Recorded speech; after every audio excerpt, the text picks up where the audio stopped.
Muy buenas tardes, amados hermanos. Agradecemos a Dios que nos dé la oportunidad de estar con ustedes en esta hermosa y maravillosa tarde. Agradecemos al Señor por la presencia de todos ustedes. Les saludamos desde las instalaciones de la Iglesia Monte de los Olivos de Ciudad del Carmen, Campeche, esperando que este tiempo sea un tiempo de edificación en la palabra del Señor para todos ustedes y para la vida de cada uno de nosotros. Vamos a dar inicio a nuestro tiempo de adoración a nuestro Dios. Lo vamos a hacer a través de una oración de ofrecimiento. Les invito a orar. Oramos.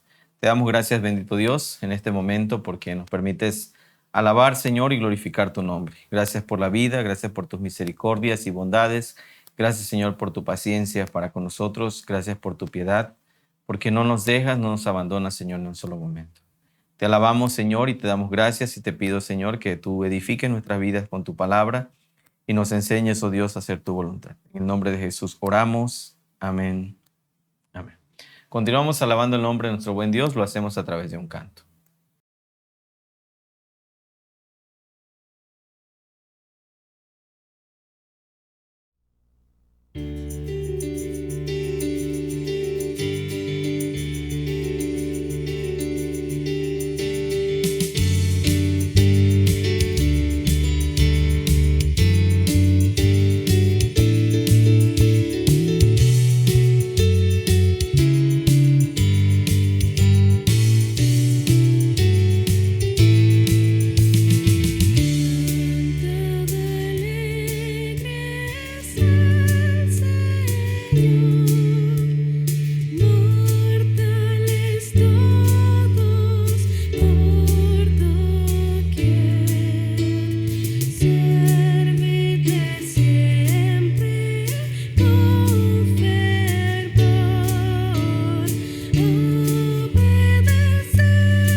Buscamos en la palabra de nuestro Dios. Vamos a buscar en el libro de los Salmos. Vamos a leer el Salmo número 2. Salmo número 2 vamos a leer en este momento. Dice la palabra del Señor de esta manera, Salmo 2. ¿Por qué se amotinan las gentes y los pueblos piensan cosas vanas? Se levantarán los reyes de la tierra y príncipes consultarán unidos contra Jehová y contra su ungido, diciendo: rompamos sus ligaduras y echemos de nosotros sus cuerdas. El que mora en los cielos se reirá. El Señor se burlará de ellos. Luego hablará a ellos en su furor y los turbará con su ira. Pero yo he puesto mi rey sobre Sión, mi santo monte. Yo publicaré el decreto, Jehová me ha dicho, mi hijo eres tú, yo te engendré hoy. Pídeme y te daré por herencia las naciones y como posesión tuya los confines de la tierra. Los quebrantarás con vara de hierro, como vasijas de alfarero los desmenuzarás. Ahora pues, oh reyes, sed prudentes, admitid amonestación, jueces de la tierra, servid a Jehová con temor y alegraos con temblor. Honrad al Hijo para que no se enoje y perezcáis en el camino, pues inflama de pronto su ira. Bienaventurados todos los que en él confían. Palabra de el Señor, mis amados hermanos, es el momento de ir delante de Dios y pedir por la vida de todos los hermanos enfermos y necesitados. Les seguimos rogando que continuemos orando por la salud de nuestra hermana Lupita Sánchez, que está enferma, que el Señor tenga misericordia de ella y también de toda su familia, por nuestro hermano Marcelino. Seguimos rogando por las familias que pasan por momentos de tribulación y dolor a causa de alguna enfermedad. Así que es el momento de orar al Señor. Vamos a clamar a Dios por estas necesidades y pedir que Dios sea quien intervenga en la vida de cada uno de ellos. Oramos. Bendito Padre, gracias te damos porque nos das la oportunidad de poder acercarnos ante el trono de tu gracia, Señor. Gracias, Padre, por la vida, gracias por tus misericordias, gracias por tu bondad que es para siempre, Señor. Y reconocemos que solo tú eres Dios, reconocemos que solo tú puedes socorrernos en tiempos de angustia y de dolor. Y en esta hora, Padre, te ruego, Padre, que tú nos fortalezcas, que tú nos bendigas, que tú nos enseñes, oh Dios, a hacer tu voluntad. Padre mío, ruego, Padre, por nuestra hermana Lupita Sánchez. Conoces bien, Señor, la situación que nuestra hermana está enfrentando. Te pido, Señor, que tengas misericordia de nuestra hermana. Tú sabes, Padre, y conoces la fidelidad de tu hija. Y también conoces, Padre, el dolor y la enfermedad que ella atraviesa. Rogamos tu intervención, rogamos que tengas piedad y misericordia de ella, pero principalmente, Señor, yo te pido que fortalezca su fe. Sabemos, Señor, de su fidelidad, conocemos su testimonio y sabemos que es una mujer, Señor, fiel a tu nombre. Pero en los momentos de flaqueza, a veces, Señor, nuestra fe desfallece. Te pido que tú aumentes la fe de nuestra hermana y le guardes y le cuides y tú, Señor, fortalezca su corazón. También te ruego, Señor, que ella pueda ser siempre esa luz para su familia, de llevar el evangelio y que ellos puedan conocerte. Te pido también por nuestro hermano Marcelino, ruego por su salud, te pido que tengas compasión de él, de su cuerpo, de sus piernas, Señor. Te ruego, Padre, por nuestra hermana Carlota. Ruego por todos los hermanos enfermos y necesitados. También te pido por la vida espiritual de Aarón, que tú, Señor, toques su corazón, lo traigas, Señor, a tus pies. Padre amado, te ruego también, amado Señor, porque tú gobiernes como siempre nuestras vidas y estés en la vida de nuestros jóvenes, de nuestros niños. Permite, Padre, que todas nuestras actividades para el crecimiento de tu obra, Señor, crecimiento espiritual y en conocimiento de cada uno de tus hijos pueda, Señor, realizarse y pueda llevarse a cabo diariamente. Te alabamos y te damos muchas gracias porque tú eres bueno, Señor, y para siempre es tu misericordia. Gracias, Padre, por todo lo que nos das. Gracias por aquello también que no permites que llegue a nosotros, porque sabes tú, Señor, que es siempre lo mejor para nuestras vidas. Te agradecemos y te alabamos y te rogamos que tú nos guardes y nos bendigas y que tú estés con nosotros diariamente. Tu nombre sea bendito, Señor. Tu palabra esté siempre delante de nosotros. En el nombre de Jesús, mi Señor, oramos. Amén. Amén. Continuamos alabando el nombre de nuestro buen Dios. Lo hacemos a través de un canto.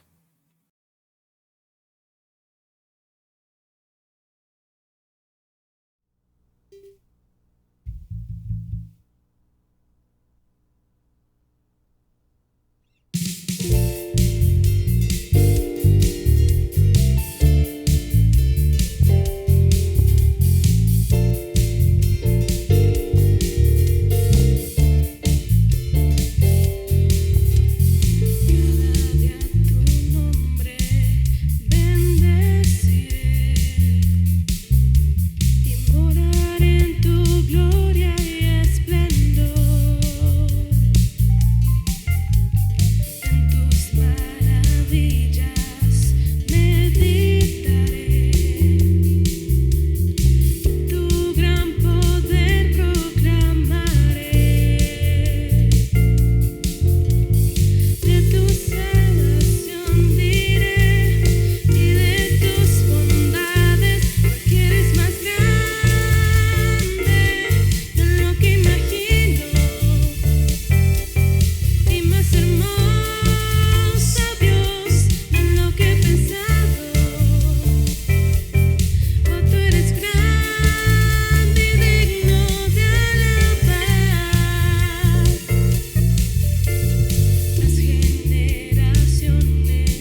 Continuamos alabando el nombre de nuestro buen Dios. Lo hacemos a través del Salmo 36. Dice la palabra del Señor de esta manera, Salmo número 36.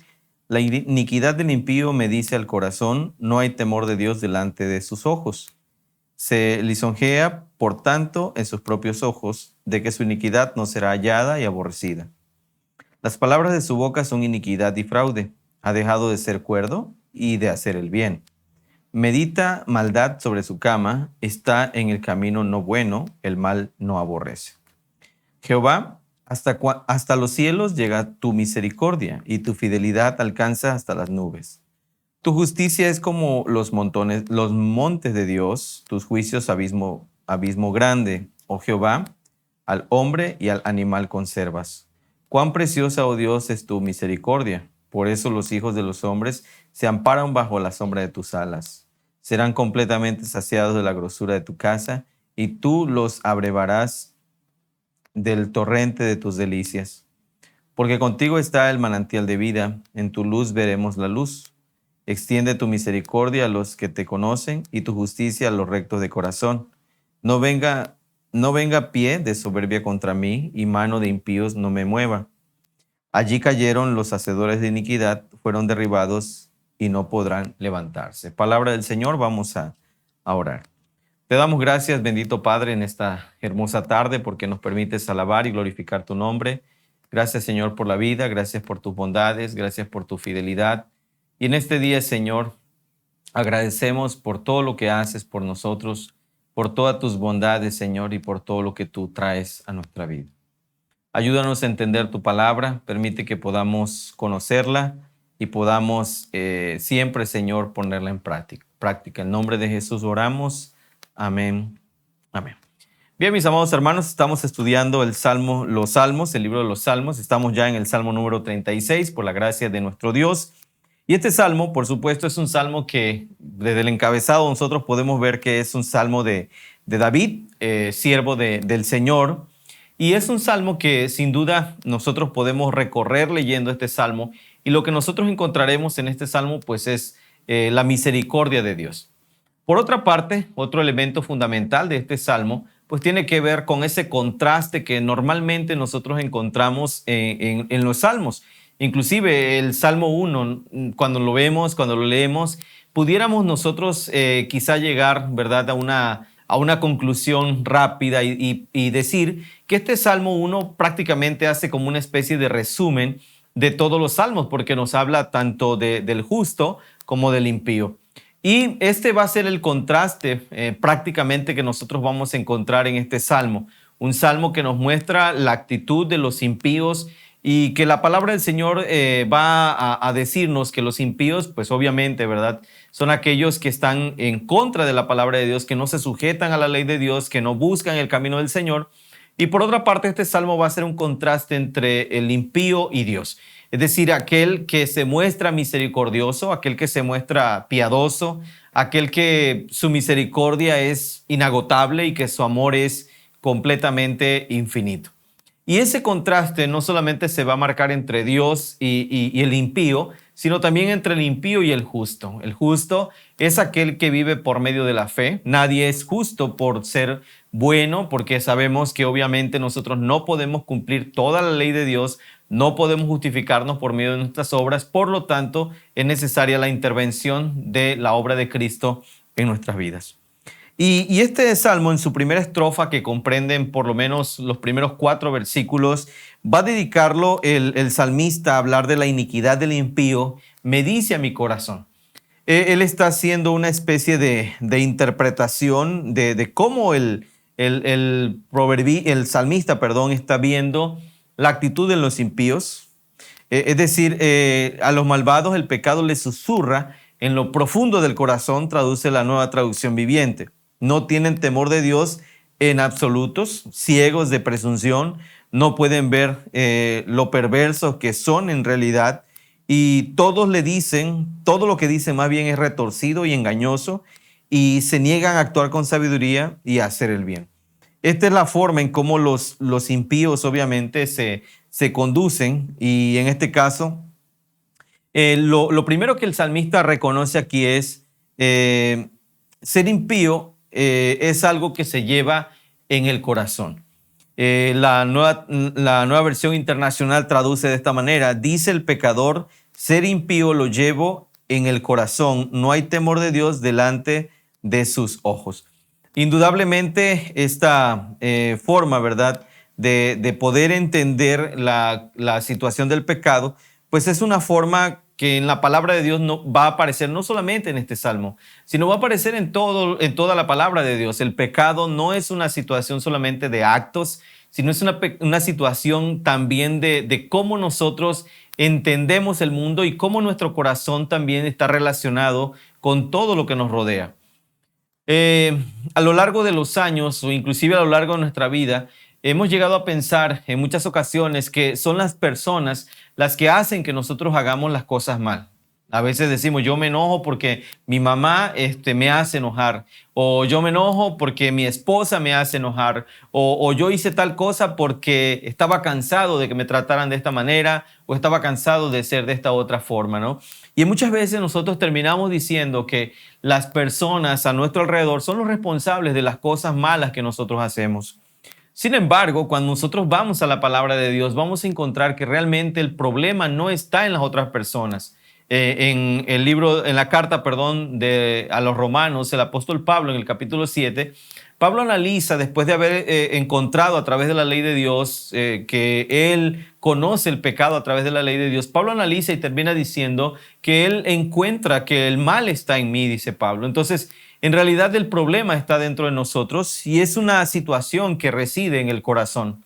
El corazón es el centro de la voluntad del hombre. Entonces, el impío lleva el pecado en el corazón, todos sus pensamientos, como dice la palabra del Señor, el Señor Jesucristo mismo dice, ¿verdad? Los malos pensamientos, los hurtos, los adulterios del corazón salen. Por lo tanto, de la abundancia del corazón, pues habla obviamente la boca. Así que lo que nosotros hacemos no es el resultado de las acciones de los demás, sino lo que nosotros hacemos más bien refleja verdaderamente lo que existe dentro de nuestro corazón, cuáles son en realidad las cosas que nosotros amamos, y las cosas que nosotros amamos nos mueven a hacer otras cosas. Es decir, nosotros podemos quizá trabajar duramente a veces porque amamos, no porque amamos la responsabilidad, sino porque amamos el dinero, o porque amamos el trabajo en sí, lo hemos convertido en un dios, o porque tenemos en realidad avaricia, o tenemos el deseo de convertirnos en personas ricas. Y esto hace que nosotros dediquemos nuestra vida completamente al trabajo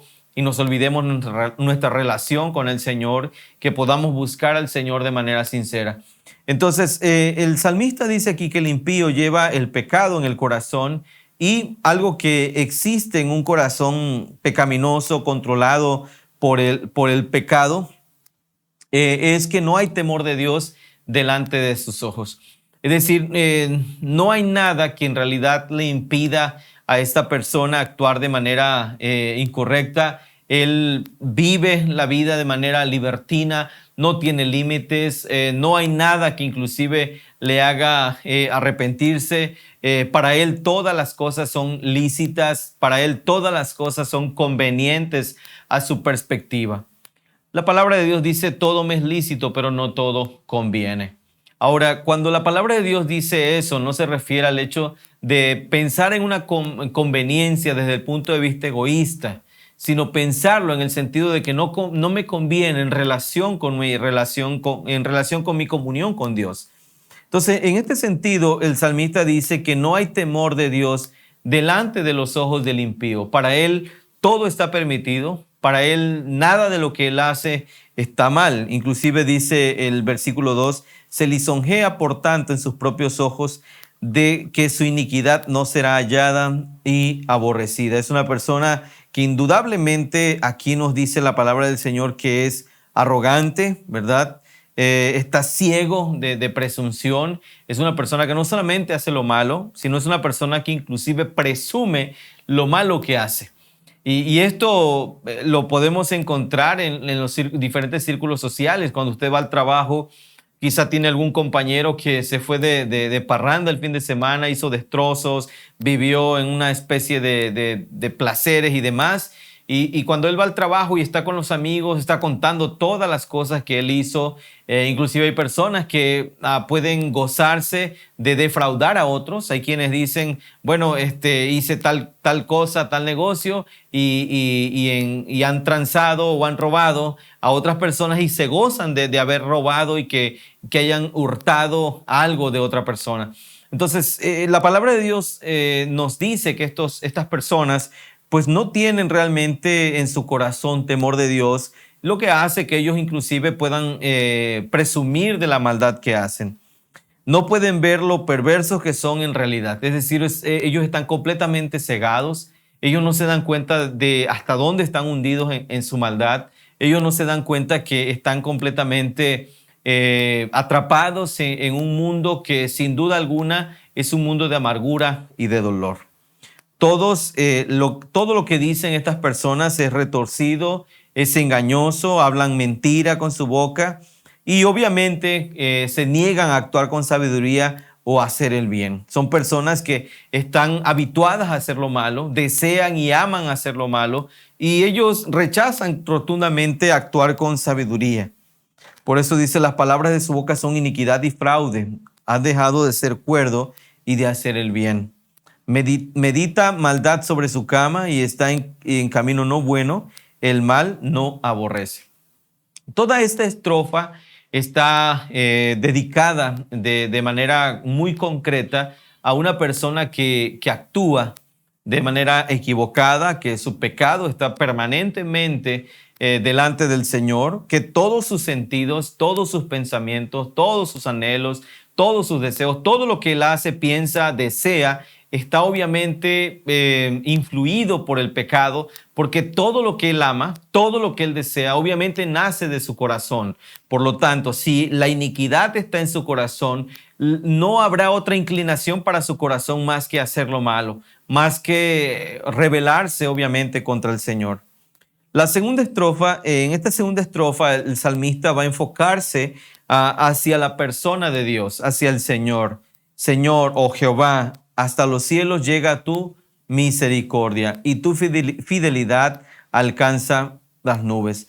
Esta manera metafórica, ¿verdad? Cuando él dice tu amor inagotable es tan inmenso como los cielos. Y creo que todos nosotros hemos podido ver los cielos y podemos ver la inmensidad de la creación del Señor, podemos ver la inmensidad de los cielos y el salmista compara ese amor de Dios, ese amor inagotable. La misericordia es el amor inagotable del Señor, que es tan inmenso como los cielos. ¿Por qué resalta esto el salmista? Bueno, hermanos, porque en realidad nosotros hemos hecho lo malo delante del Señor, constantemente estamos pecando contra Dios, constantemente estamos ofendiendo su santo nombre, constantemente nos estamos rebelando contra el carácter de Dios. Y en este salmo se nos presenta algo maravilloso. La misericordia de Dios es hasta los cielos. Eso significa que es inagotable, que a pesar de nuestros pecados, Dios tiene misericordia de nosotros. Ahora, esto no significa que nosotros debemos entender que no importa que estemos pecando, de todas maneras Dios va a ser misericordioso. No. El apóstol Pablo en la carta a los Romanos capítulo 6 versículo 1 dice, ¿qué pues diremos? ¿Perseveraremos en el pecado para que la gracia abunde? En ninguna manera, porque los que hemos muerto al pecado, ¿cómo viviremos? Dice Pablo, aún en él.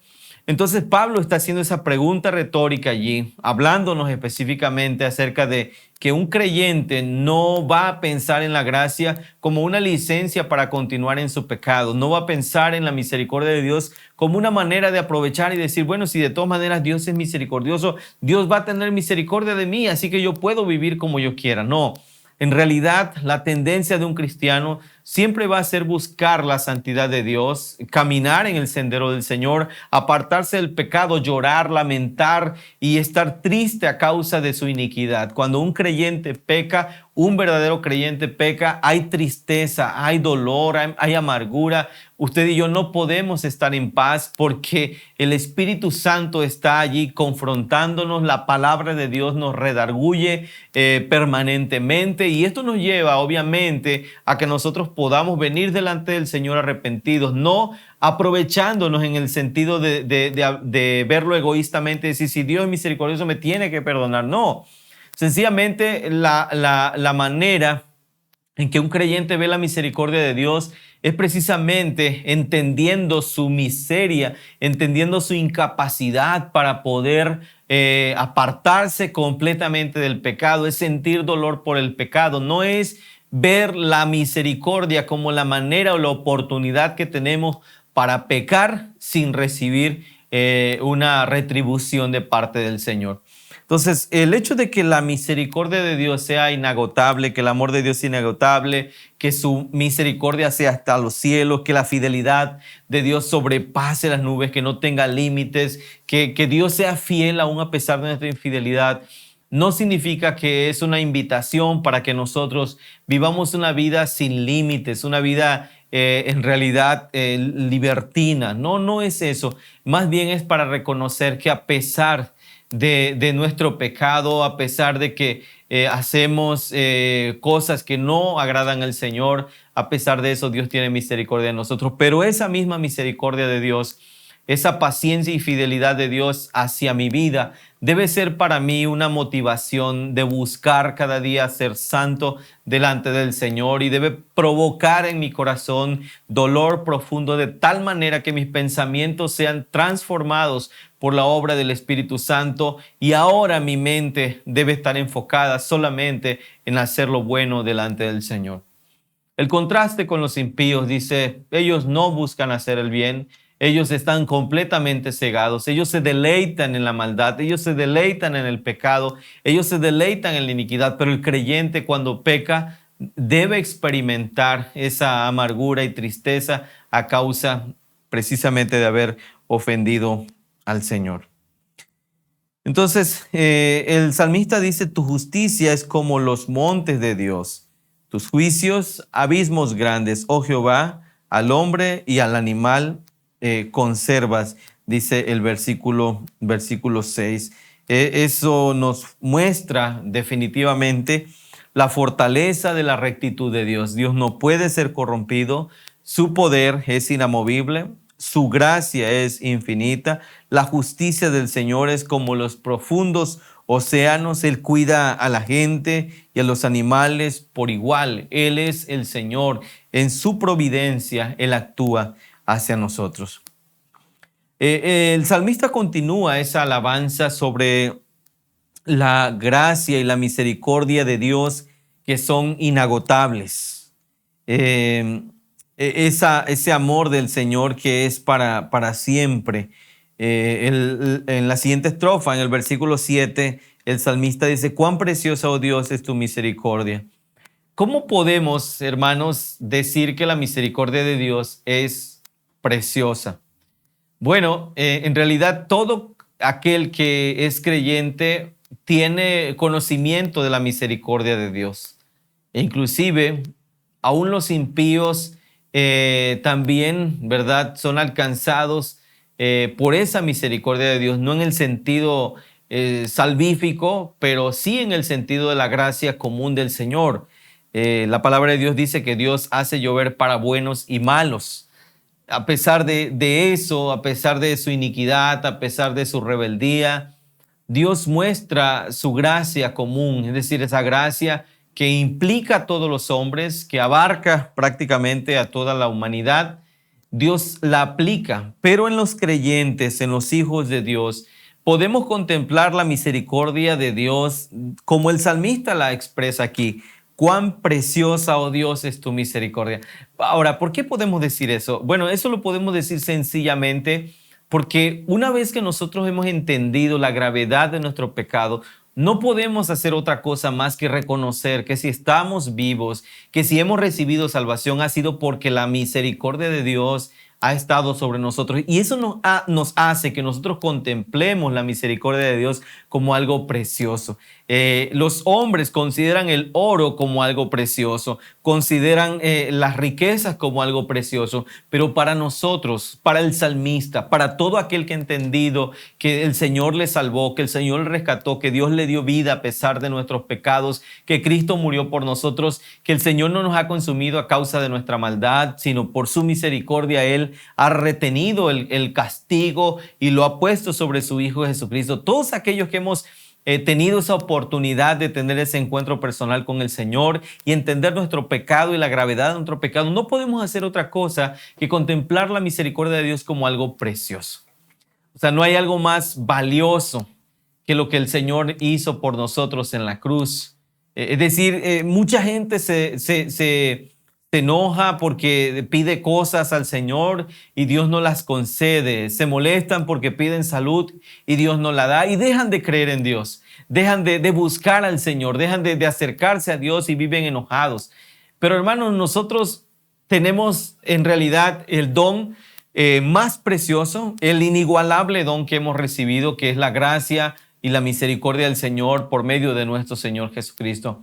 Por eso el Señor le decía a Pablo, bástate mi gracia, porque mi poder se perfecciona en la debilidad. Por lo tanto, entonces, el salmista reconoce que la misericordia de Dios es preciosa. No puede haber algo más lindo, más hermoso en nuestra vida que haber sido rescatados por el Señor. Por eso dice, y ahí viene el salmista hablando acerca de la experiencia de los hombres. Por eso los hijos de los hombres se amparan bajo la sombra de tus manos. O sea, el salmista dice, Señor, tú eres misericordioso. Por eso la gente se ampara bajo la sombra de tus manos. Por eso te busco diariamente. Por eso creo que en ti encuentro refugio. Por eso me acerco a ti, porque nos sentimos seguros bajo la sombra de tus alas. Y hermanos, esa es la realidad. Nosotros debemos tener seguridad en el Señor, confianza. Serán completamente saciados de la grosura de tu casa y tú los abrevarás del torrente de tus delicias. Esta manera gráfica que el salmista expresa aquí de ese amor inagotable de Dios, de ese sustento del Señor, de cómo Dios es para con su pueblo, de cómo el pueblo de Dios no enfrentará ningún dolor y ninguna tristeza a causa del Dios que obviamente los guarda. Porque contigo, dice, está el manantial de la vida. Es impresionante cómo la palabra de Dios nos dice aquí que con el Señor está el manantial de la vida. En tu luz veremos la luz. Qué raro es esta frase, ¿no? En tu luz veremos la luz. Es decir, que nosotros podemos ver muchas luces, pero la verdadera luz solamente la podemos ver en la luz de Dios. ¿Sí? Entonces, en el Salmo 119, de hecho, dice, lámpara es a mis pies tu palabra y lumbrera a mi camino. Extiende tu misericordia a los que te conocen y tu justicia a los rectos de corazón. No vengan pie de soberbia contra mí, y mano de impíos no me mueva. Allí cayeron los hacedores de iniquidad, fueron derribados y no podrán levantarse. De manera muy especial, este salmo comienza hablando de los impíos y termina hablando de los impíos. Sin embargo, en una situación totalmente diferente, ¿no? En la primera parte del salmo, los impíos son soberbios. Dicen que su mal nunca será descubierto, ni exhibido, ni condenado. Sin embargo, aquí dice, ¿verdad? Allí cayeron los hacedores de iniquidad, fueron derribados y no podrán levantarse. Definitivamente podemos ver que el impío siempre su final será un final de muerte, siempre será un final de calamidad, siempre será un final terrible. Aun cuando el impío ahora sea arrogante, el impío humille a los creyentes, el impío humille a los hijos de Dios, pisotee a los hijos de Dios, esos impíos un día tendrán obviamente su castigo. Así que la palabra de Dios nos lleva a que nosotros podamos centrarnos en ese Dios misericordioso, en ese Dios que por supuesto la misericordia de Él es preciosa porque nos rescató de la muerte, porque envió a su Hijo a morir por nosotros, porque nos atrajo hacia Él mismo, porque nos sacó de las tinieblas a su luz admirable, porque nos dio salvación y redención. Así que les invitamos, hermanos, a que podamos confiar en ese Dios que sacia a su pueblo de la grosura de su casa y que abreva al pueblo de él del torrente de sus delicias y que obviamente, ¿verdad? Con él está el manantial de la vida. Acerquémonos al manantial de la vida que es nuestro Señor Jesucristo. En nadie más nosotros podemos encontrar salvación y vida eterna. Hermanos, que el Señor nos bendiga. Amén.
Agradecemos al Señor por este tiempo que nos permitió alabar y glorificar su nombre. Vamos a orar.